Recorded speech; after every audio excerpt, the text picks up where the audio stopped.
Hi guys, welcome to episode 10 of On Air with me, Abigail Ratchford, your host. So today's episode is coming on the heels of the one that we just talked about, the what was it? The blow-ups, yeah. So this is basically going to be like not a continuation, but like the sequel, okay? So it's going to be about productivity habits to change your life. So to like put all of your glow up plans kind of in motion and create like a system. So it's not just like thinking about it. You're actually going to do it. You're going to make your dreams a reality with this episode. Let's get into it. Right. Yeah, it's also like after you do like the mental unblocking, you're like, I can do this. It's like, okay, now do it. Yeah, like exactly. How do you, no one talks about how you actually do it. I know. I feel like sometimes we get like a false sense of accomplishment from just the planning part. Oh my God. Yes. And then you get comfortable and you're like, Yeah. okay, well, I'm just going to like secretly not do anything, but tell myself that I am. Yeah. Like I used to always plan so much. I would have like 4 hours where I'd be like writing things out and scheduling things and you know what I mean? Like blocking all the stuff off. And I'm like, oh, I had such a productive day. And I'm like, no, I didn't. I just planned it. Like you need to actually do it now. Yeah. You know? It's hard to like, because that is productive to like get this planning done, but then doing the actual work, like we think like doing the actual work is the only productive thing, but there's so much that goes around it. Yeah, and it's hard not to like fluff it up. And yeah, I think you definitely, of course, need a plan. Like you need to have something visual to go off of, but that's only like, 25% of it. Yeah. And you need to actually do it. Yeah. Break it down into smaller goals and then just start kind of chipping away at it. You can't just think about it. Before we get into your secret sauce, do you want to talk about what we've been obsessed with is this AI song? And it's terrifying, but also really cool. And it's like, what the fuck is going on? It's crazy. I feel like, obviously, we've been like talking about this for the last couple of months with like the world with AI and stuff. But I feel like it's kind of how like COVID was, where it was like at like right in the beginning of 2020. Because when did COVID start? Like March 2020. Yeah. So I feel like in February, you know how like everybody was making all like the jokes and stuff and like doing like the Corona challenges. Yeah. And then within like a 2-week like span, it went from like jokes to like, okay, the entire world is shut down and we don't even know if like our civilization is going to survive. I feel like that's like AI. Like it went from being like, this is so funny, Mr. Ro, and now people are like, you need to brace yourself for the impact that like this is about to have on the world. Do you want to like explain like the song that we're talking about? Because it's like really crazy. So I didn't realize how much stuff you can actually do with this kind of thing. Like it blows my mind. I don't even like understand half of it. But this song that just came out that I was obsessed with, and I had maybe 8 hours to listen to it. It was available on iTunes. It was called "Heart on My Sleeve" by Drake and The Weeknd, but actually neither one of those artists were actually involved physically in the making of the song or even gave permission to the song. So the song involved a AI writer and then basically like an auto-tuning using both of those artists' voices. And the song is so good. So fucking good. Yeah. Like that would be a hit. It was so good. I know. Yeah. And they took it. At first I was like, this has to be some kind of like, I thought it was some kind of what's it called? Like a press, like publicity stunt. Yeah. Just to make it seem like, oh my God, like whatever. And then I was going to be like, this is probably them because it was actually really good. And then within a day, the song was taken off iTunes. And I'm like, oh my God, it actually wasn't them. Yeah. But it's crazy. Like, I think it's horrible. I think I don't even know how the hell they're going to stop it. But I feel like it's not good. Like, it's scary. What scares me is like it's a whole new level of creativity by taking away all creativity. Yeah, for sure. But like, what a cool way to like get Drake's attention, you know? Because I'm sure he knows. Like, he has to know about that. Yeah, for you know, sure. because he's tapped in a little bit with social media. Oh, for sure. Yeah, I feel like there has to be I don't even know how they're gonna like sanction it or limit it or something, so it's not like so widespread. But like, the world cannot work if people get their jobs taken away by robots. Like, what makes people successful is they start like a life using the gifts that they're given. So if somebody's smart at this, if somebody's an artist, a painter, a surgeon, now all these people are going to be robots. Yeah. Like, the world would literally explode. Right. You know? So that's what I've been thinking about because like it starts with like a silly song, but what does it progress to? Because that's what is fucking terrifying. Of course. What about in 10 years when someone can make a literal Abigail Ratchford clone? Yeah. Like, what are the limits to this? Right. And it's like, that's terrifying. Like, that is fucking terrifying. I actually got into an argument with this guy that I was dating a while ago, talking about this, and we were like with a group of people, they were saying in the future that surgeons might be replaced by robots. And I was like totally against it. And there was a couple people that were like, why not? Like, there's no room for error with robots. I'm like, but surgeons are trained. Like, what if, say I have a little baby, okay? And in 6 months from now, the baby has a hole in its heart and it needs to get operated on. You're going to take it to like the best hospital, like the one in New York, Sloan Kettering or whatever. I don't know, the ones out here, Cedars or something. And yes, of course, maybe like robots are trained, but there's no room intuition for error. Like something could go wrong. That totally is a robot going to like learn how to do that, or would you trust a top surgeon who knows, okay, there's a 1 in a million chance that this error happens during the surgery on this little tiny infant that's not even like 6 months old? You're gonna want the surgeon who could think with instincts and also human emotion. Like you can't replicate that in a robot. Yeah, and you can't replicate intuition, human emotion. No. But then like, what if it progresses to a point where we can't tell the difference? That's what really scares me. That is scary. And I feel like you just, when you start playing God, that's a bad idea. That's what it is. Yeah. But yeah, it just, where does it start? Where does it end? And like, where does it end up? I don't know. Also, like, what good could come from it? Because I'm sure there's tons of like amazing things that could happen, but like, at what cost? Yeah, like, have you ever seen a movie besides maybe a Disney movie or a Pixar movie that is based on robots that doesn't end up like horrifically? Like, there's never a positive movie about like happy robots. Like, no, they're always about like, this one goes crazy and starts attacking its owner when it's like not sharp. You know what I mean? Like, there's not a world. Right. My mom would always be like, how come all these like ghost movies, like, why can't it be a nice ghost that like helps the family like pay their bills? Like, why does it have to be a ghost that's gonna like turn the 6-year-old girl into a monster? Like, why can't it be like the fun financial advisor ghost? Same thing like that. All of these movies about like AI is like, that's what they're basically about. Yeah. On the topic of singers, Drake, The Weeknd. Do you want to talk about Frank Ocean at Coachella? Oh my God. So I obviously I wasn't at Coachella, but I saw some of the articles about it, and I guess he was headlining, of course, and he hasn't had a song out or like a performance in a minute. So this was kind 6 of like years since he performed. No way. Yeah. His big debut, and I guess there was just like a ton of stuff. People said he was very like lackluster. Yeah.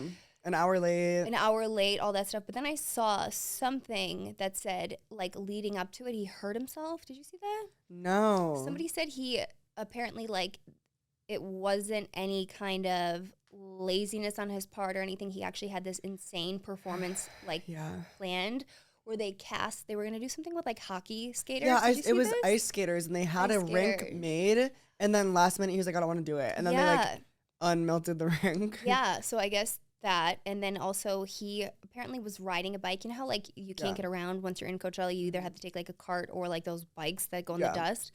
Somebody said he was on a bike or something and like messed up his leg or his ankle to the point that like they had to fly a doctor out to like, so that kind of changed what his performance was going to be. And I think it was a lot of last minute like changes that probably stressed him the hell out. And then to pull off like all of those things that quickly when you're like the headliner and there's all this pressure, people are waiting to see you, they're waiting 6 years, it's a lot, Yeah, I feel like it would be such a fucked up stunt to like do that and then next weekend come out and have an incredible performance. For sure. Just to make it look even better and like more legendary. And I feel like the thing with him is like he's like an artist, but he's not known as being a performer. Right. Like, if that was like Beyonce or even like Drake or Chris Brown, these people are performers. Right. You know what I mean? Like they probably know, okay, if shit hits the fan at the last minute and we're going to be performing at Madison Square Garden, this is what we do to change it. Where Frank Ocean's not like,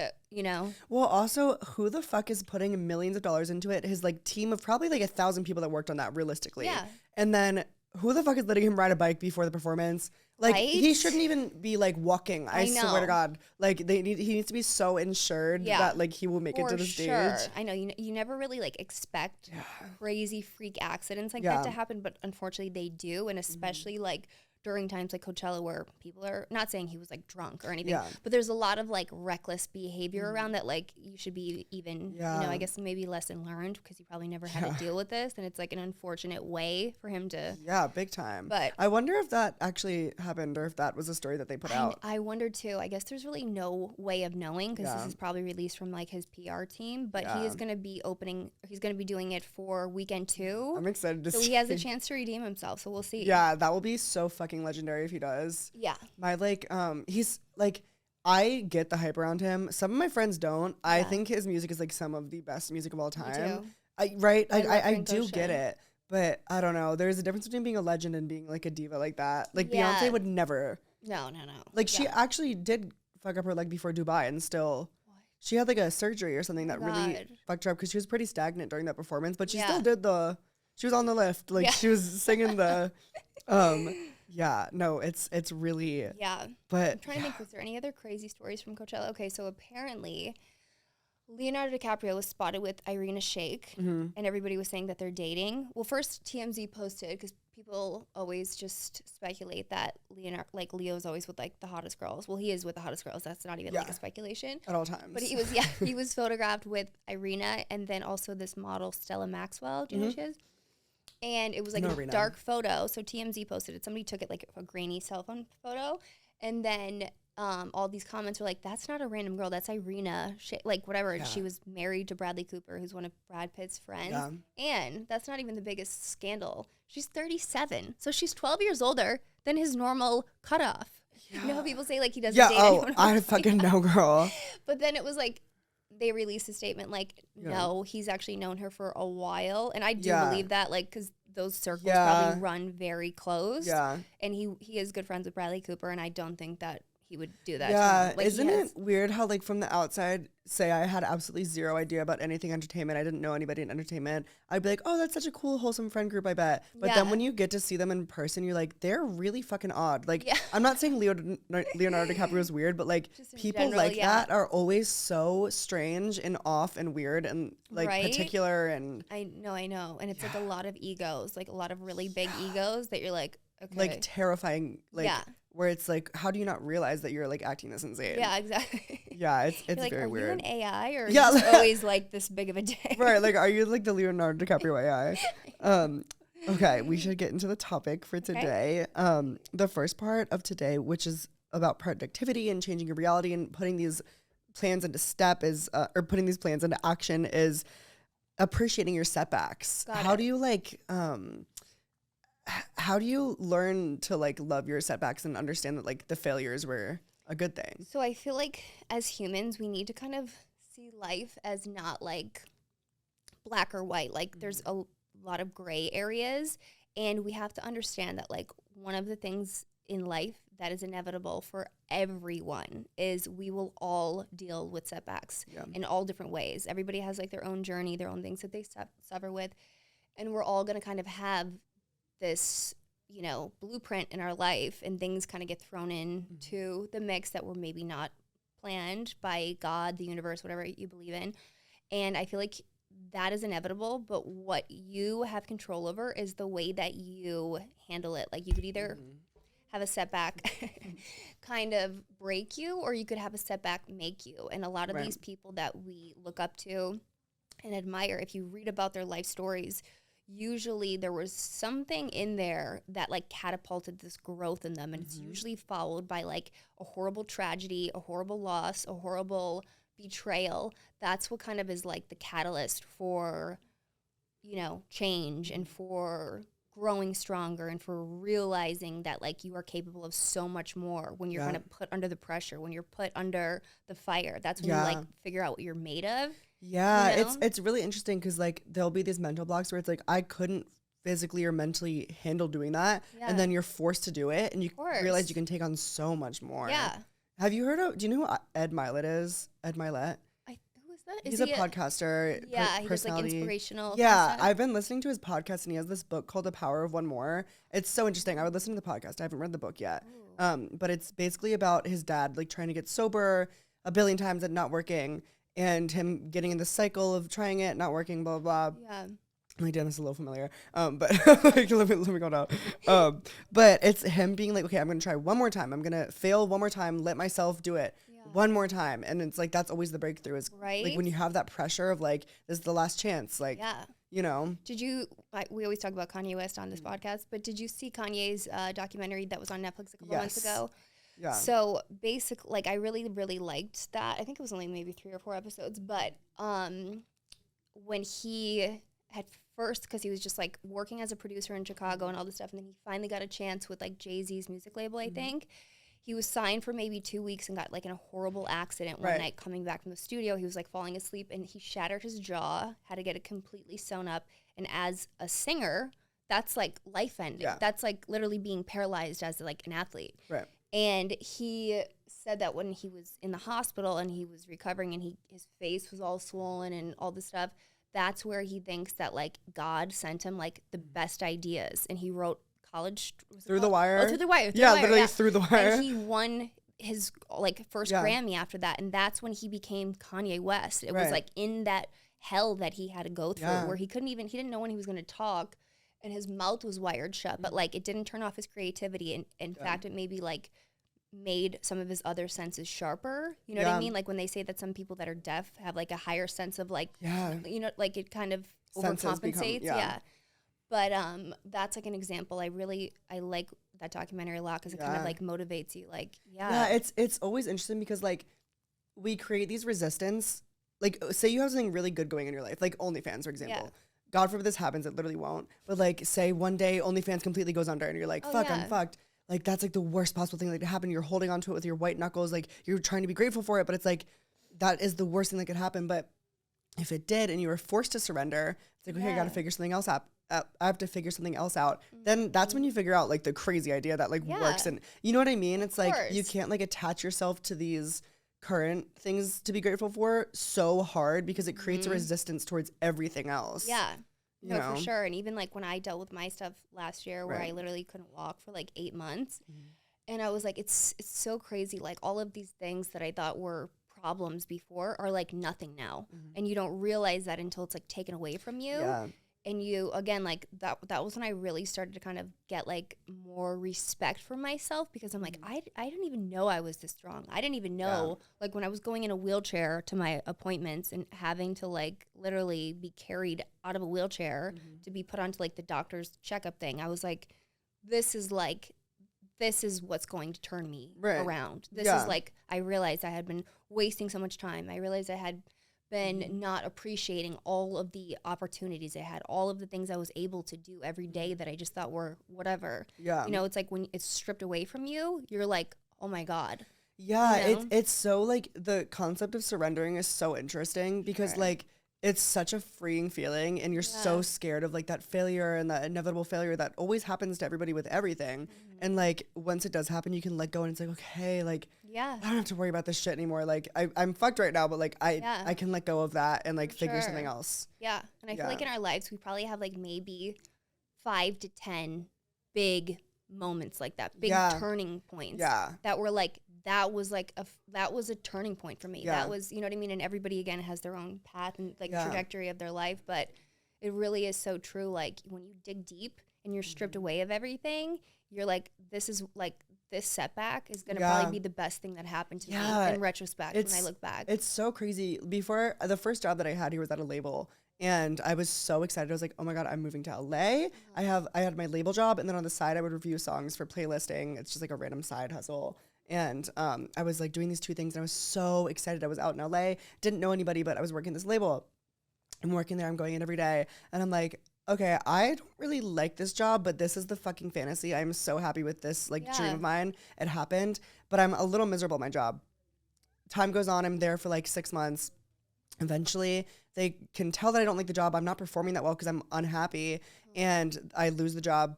The next day, I get a call from the playlist people. They're like, hey, so unfortunately, we don't have enough like budget anymore. And I'm like, oh my God, both my like sources of income are like gone. And I'm like, I'm miserable for months and I'm like trying to figure it out, like doing whatever I can to make money.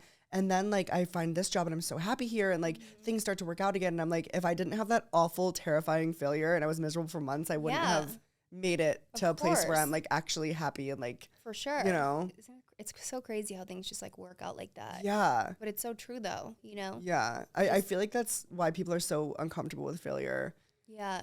But it really is such a good spot to be. No, it really is. You know, like rock bottom is kind of a nice place to be sometimes. Rock bottom is like the launching pad to your future self, you know? Yeah. Well, this goes really great into the next topic, which is hustle culture, because when you get that inspo and you're ready to go and you're working and you're happy again and you're working your ass off, like where's the line between? I feel like, we're always kind of overstimulated by these people that are doing so much that like we feel like we're lazy or we're just not doing anything because we see other people doing so much more. And we kind of get like in this weird guilt, like if we're not doing things, that means we're a failure. Or if we're taking time off for like our mental health, then we're weak or we're lazy. And it's like you need to, for sure, take time off to kind of like refocus yourself, because the worst thing that you can deal with is burnout. I feel like burnout is like horrible. Miserable. Yeah. So we have to kind of get into the habit of like seeing rest as not just like a treat for when you work hard, but it's a necessity. Yeah. You know? That's such a hard thing, because it feels like, at least for me, like if I'm prioritizing everything on working on shit, then I'm successful in that in turn will make me happy, which isn't true. Yeah. And it's hard to embody all facets when like the rest doesn't feel like it's pushing you forward, but it actually is. Yeah, no, for sure. Yeah. I feel like we definitely need to kind of prioritize rest as much as we do the hustle. And I feel like, what was I just saying? Hold on. Have you ever lost like, my thought. I feel like you've talked to this, but have you ever had an issue like resting where you're like, I'm working so hard, I need to relax, and then you can't relax because you're like thinking too much and your brain's going crazy? Yeah, sometimes that's why now I really try not to procrastinate, because I used to be the worst at that. I used to like rest too much and just procrastinate, and then I would do it all, like stuff all at once, and I wouldn't sleep for 4 or 5 days, and then I would be again, okay, then I would crash, and I'm you're like, this forced is to not rest. a life that I want to like, you know, because I can't perform like mentally. I'm not creative, I'm not sharp, I'm not witty when I'm just like burnt the hell out and feel like I'm fried. And I don't want to show up like that. Like I don't want to show up as like a shell of myself. Yeah, it's better to get like prepared work than like unprepared work that's all the time. Yeah, of course. Yeah. It's a really interesting balance that I feel like a lot of people, because I mean, so many people I know in LA fall into the hustle culture. Yeah, I know. Why do you think people are like so in love with the idea of like working their asses off? I don't know. I feel like there's like, what is that? There's like a term for it, but it's kind of like, is it destination something? It's like we have manifest destiny? No, it's something destination, but it's like, if you get here, you'll be happy. Yeah, it's like an illusion. Like if I lose 20 more pounds, I'll be happy. If I get that dream job, I'll be happy. If I land that guy or that perfect girl that I've been trying. But it's like you can't, because once you get that, then you'll attach something else onto it. Okay, now I landed that.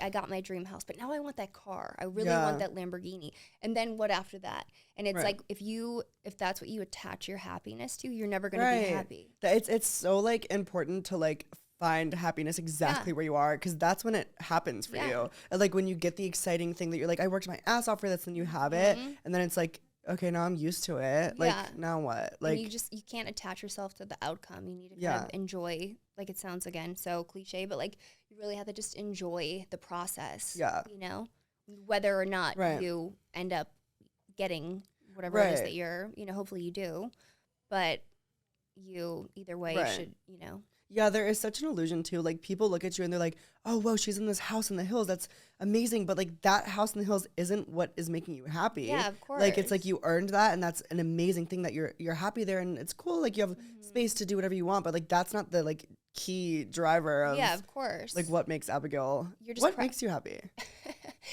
I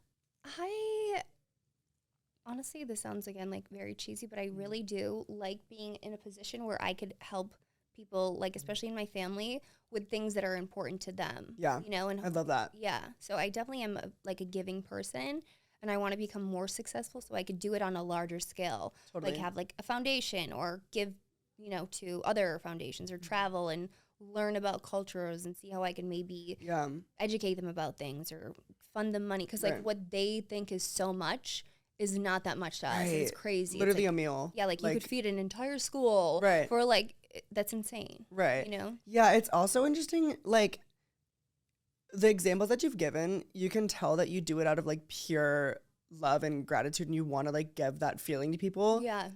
Have you ever been around people who will do those things but for their own ego, like David Dobrik, for example? Oh my God, yeah. For sure. That is the most annoying. Yeah, like I don't even really like praise for it or whatever. Yeah. I don't need like to post. I feel so the worst is when people post them feeding homeless people. I literally was just thinking about that, like, as you said it. It's so annoying. It's like, what the fuck are you doing? Like, some of those homeless people, I would assume, maybe don't want people to know that they're homeless. Right. Like, right. Oh, I was thinking about this the other day. I saw this, like, lady who was definitely on drugs, and she was just, like, Ian and I were out at dinner, and we were outside somewhere, and this homeless lady was, like, ripping up the flowers and, like, taking trash out of the trash can and eating it. And we were like, oh my God, she's so gross, like just being awful people about it. Mm-hmm. And then I was thinking, I was like, at one point she was like a 5-year-old girl with her mom, like just happy as can be, like, of course. And things just like took a turn. And you know, when I first moved to LA, I was friends with this guy that was like this like artsy kind of guy, whatever. And I didn't have any friends here yet. So I started hanging out with him. Been there. Yeah. Been fucking there. We've heard this story before from a million. Yeah. So every Saturday, I don't know if they still do it, but there used to be this truck, a food truck that would go around to places in West Hollywood and feed homeless people. So I like did it with him a couple times. And you obviously always assume when you think of a homeless person what they're going to look like, whatever, frazzled, most likely on drugs or, you know. But it was really an eye-opener to me because there were some people that looked completely normal. Yeah. And I was just like, and he's like, that's why I wanted you to come. He's like, I'm not trying to scare you and say that could be you.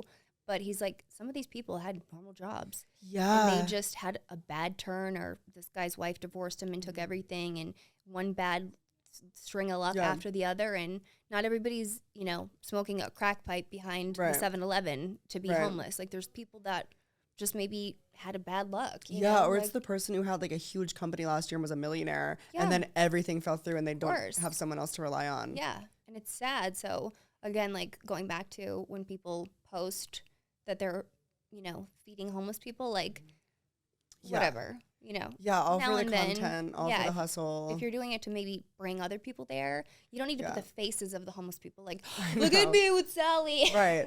Oh my God, there's influencers in the wild, like seeing videos of people going up to homeless people and then being like, all right, thanks, and just leaving. And it's like, whoa, like what the fuck? That's crazy. But yeah, that I think that ties in like how far people go for the content. Like the hustle in question is literally going to Skid Row and like exploiting homeless people. Like what the fuck is that? Yeah, and like also I feel like a big part of life is like we have to invest, like we have to think about what is the motive behind it. Like, are you doing that because you genuinely want to give back? Because for me, I feel like the more that I've given back, the more God has blessed me with. Totally. And I've been just extremely fortunate and lucky to have what I have, and you know, to gotten where I am right now, that I feel like it's like my obligation almost to help other people. Totally. Know?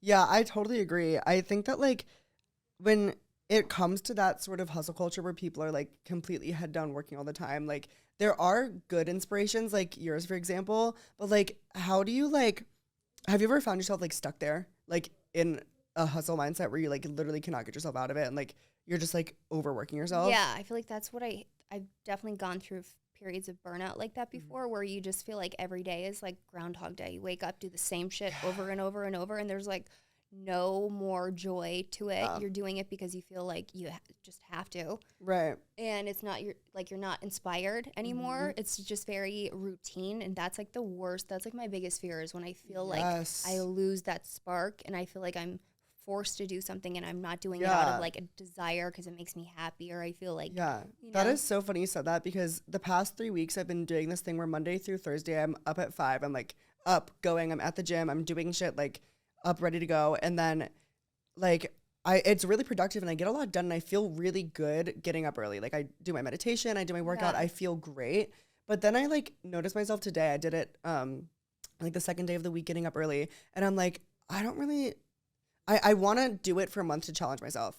But like I wasn't like as excited and happy to be up because it's a normal thing now. Yeah. And I was like, okay, instead of like going home and working on shit, I'm gonna just let myself like walk to the coffee shop, walk around Hollywood, whatever, like just get some fresh air and like chill. And I think like implementing small things that switch it up a little bit, like help, you know? Yeah, so it doesn't feel so routine. Yeah, like it doesn't need to be 100% of the time on it, but like as long as it's 80% of the time where you're happy doing it. Yeah. And like, you know. Who's the guy that always does like that challenge? Is it like 75 hard or something?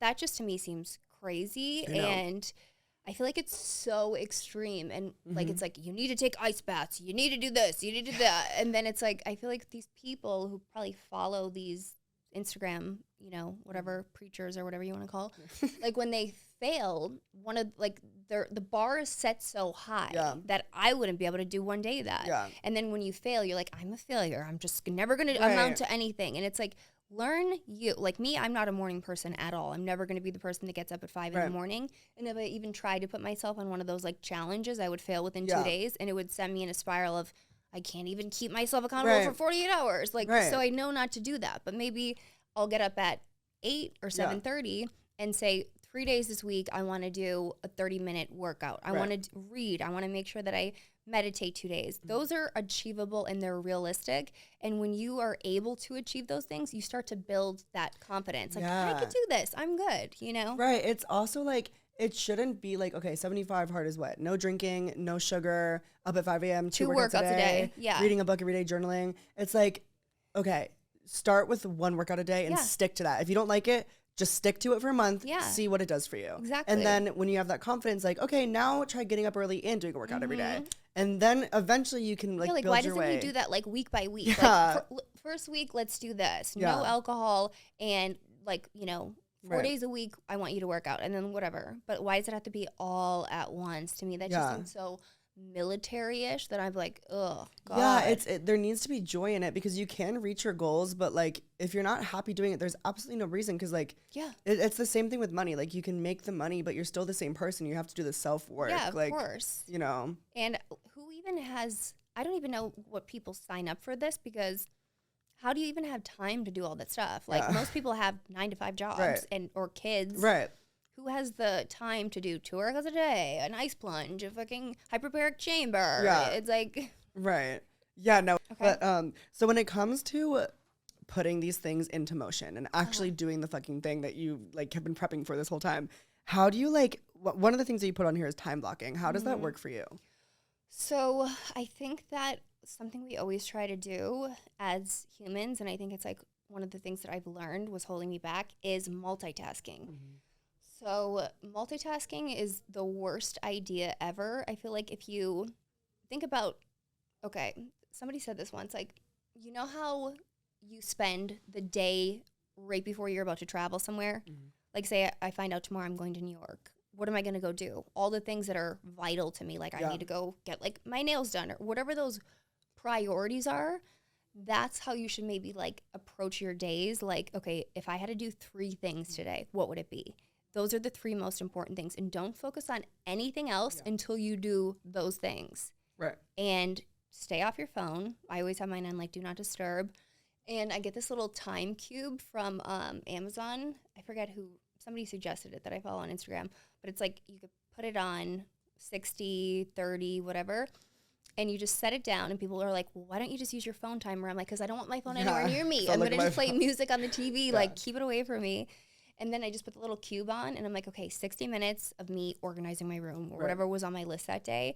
And then when you get it done, you're like, you have like this sense of achievement almost and like self-worth. You're like, I could do this. Yeah, and then it feels like such a crazy chore, and then you put on the 60-minute timer. It's 30 minutes in, and you're done, and you're like, oh, that was really not that bad. It's always so much easier. Yeah. And I hate that feeling after, though, where you're like, girl, calm the fuck on. Like, that was so easy. Like, why did you, like, stress about that for a whole day? And I feel like that's the thing. It's like we're not even really avoiding the task. We're avoiding the uncomfortable feelings around it. Whether it's like you don't want to feel bored, you don't want to feel stressed. Whatever emotion you tie to doing whatever that thing is, that's what you're trying to avoid. Yeah. Because, like, somebody said, the first 4 minutes of doing anything are like the hardest or something. Yeah. So like for me, it would be like color coordinating my closet. Oh, I don't want to do this. I keep putting it off. The first 4 minutes, like once you get past that, you're like, oh, this is easy. You know, it's just the anticipation of it almost. Yeah, it is nice though, because like every time that you just go for it and you do it, like the hard part in the beginning gets less and less. Like it doesn't seem as intimidating to like do certain things, and then it becomes an atomic habit, which is the next part of what we were talking about. And also, speaking of atomic habits, there's also something called habit stacking.